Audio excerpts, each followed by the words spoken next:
Deuxième titre de l'actualité ce dimanche, la Gironde qui n'en a pas fini avec ses deux incendies. Plusieurs reprises de feu ont menacé la nuit dernière les campings de la Dune du Pilat qui ont dû être évacués. On va retrouver sur place Benjamin Péter. Bonsoir Benjamin. Bonsoir Christophe. Les prochaines heures s'annoncent compliquées. Oui, le feu a parcouru 300 hectares depuis ce matin, malgré la chaleur et malgré le vent. Mais ce qui préoccupe désormais les pompiers, c'est que ce vent va tourner. Il poussait vers le sud-sud-ouest et d'ici ce soir, il devrait partir cette fois vers le nord, le nord-est.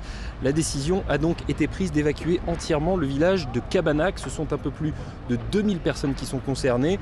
Pour le sous-préfet de Langon, Vincent Ferrier, ça montre qu'il faut continuer à respecter les ordres d'évacuation. On avait depuis quelques jours des habitants de Cabanac et Villagrain qui se sentaient un peu loin du feu, puisqu'ils étaient à l'arrière du feu et qui se disaient pourquoi on ne rentre pas. On comprend pourquoi on ne permet pas cela, parce qu'avec un vent qui change de direction, on serait en difficulté si on avait autorisé ces retours. Je voudrais appeler à la responsabilité de tout le monde, ne pas revenir dans les secteurs qu'on évacue. Parce que d'abord, ils se mettent en danger, et puis par ailleurs, ils mettraient en danger potentiellement les personnes, notamment les pompiers, qui seraient amenés à venir les chercher si c'était compliqué. Alors depuis quelques heures, tous les dispositifs de contre-feu tactique, de ligne d'appui, de retardant qui avaient fonctionné sur l'avant du feu, notamment cette nuit, sont en train d'être tracés sur la nouvelle ligne de front parce que, en plus de cela, les conditions météo jusqu'à demain soir sont qualifiées ici de critiques avec 44 degrés, à peine 10% d'humidité dans l'air et des rafales de vent jusqu'à 60 km/h. Les toutes dernières infos sur le front des incendies avec Benjamin Péter.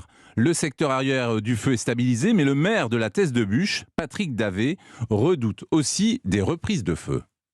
Aujourd'hui, notre crainte reste toujours la même, c'est par rapport à ce front que nous avons créé là, avec les pare-feux. Au niveau du front, il y a peu de probabilité qu'on se fasse surprendre. Par contre, le feu avec le vent peut passer à côté. Et s'il passe à côté, on est en difficulté. Il va descendre, il n'y a rien qui va l'arrêter. Donc notre préoccupation, elle est là, aujourd'hui. Le feu, je veux dire, il n'est pas fixé, il n'est pas maîtrisé, il est aujourd'hui sous contrôle. Les craintes de Patrick Davé, le maire de la Teste-de-Buch.